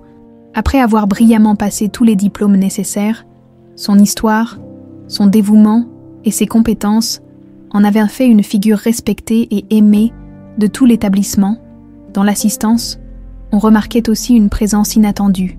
Romain Delattre, accompagné de son épouse Sophia, l'ancienne compagne d'orphelinat d'Alix, qu'il avait épousée l'année précédente, après l'avoir retrouvée grâce aux recherches généalogiques qu'il avait financées pour se racheter, transformé par l'amour et le repentir. Romain était devenu l'un des plus grands philanthropes de France. Sa fondation Nouvelle Chance avait ouvert 15 cliniques gratuites dans tout le pays, et il consacrait maintenant sa vie à aider les plus démunis. Sa rencontre avec Sophia, elle-même orpheline et devenue médecin grâce à des bourses d'études, avait achevé sa métamorphose. « Tu te souviens du jour où j'ai voulu détruire cette femme ?» murmura-t-il à Sophia. « Et maintenant, tu la considères comme une sœur. L'amour peut vraiment tout transformer. » L'orgue entonna la marche nuptiale. Et tous les invités se levèrent. Les portes de la cathédrale s'ouvrirent sur Alexandre et Alix, radieux, remontant lentement l'allée centrale. Julien, debout devant l'autel dans son costume gris perle, sentit les larmes monter quand il vit sa future épouse s'avancer vers lui. 2 ans qu'ils étaient fiancés, 2 ans qu'ils construisaient ensemble cette famille recomposée extraordinaire, et il n'arrivait toujours pas à croire à son bonheur. « Regarde comme elle est belle, notre maman », chuchota-t-il à Théo, qu'il portait dans ses bras pour qu'il voie mieux. « Elle est belle comme une princesse », répondit l'enfant, émerveillé. Quand ils arrivèrent devant l'autel, le père Dubois s'adressa à l'assemblée. « Mes très chers frères et sœurs, nous sommes rassemblés aujourd'hui pour célébrer l'union d'Alix et Julien. Mais cette cérémonie est aussi le symbole de quelque chose de plus grand, la victoire de l'amour sur la séparation, de l'espoir sur le désespoir, de la famille retrouvée sur l'abandon. » Alexandre serra une dernière fois la main de sa fille, avant de la confier à Julien. « Prends soin de ma petite étoile, » murmura-t-il. « Avec ma vie, » répondit Julien solennellement. La cérémonie fut d'une beauté émouvante. Quand vint le moment des vœux personnels, Alix et Julien avaient préparé des mots qui firent pleurer toute l'assistance. « Julien, » dit Alix d'une voix claire, « tu m'as aimé quand j'étais Élodie, l'orpheline qui se cherchait. Tu m'as soutenue quand je suis redevenue Alix, la fille retrouvée. Tu as fait de moi une mère, alors que je ne savais pas si j'en étais capable. Avec toi, j'ai appris que l'amour véritable n'efface pas le passé, mais le transforme en fondation pour l'avenir.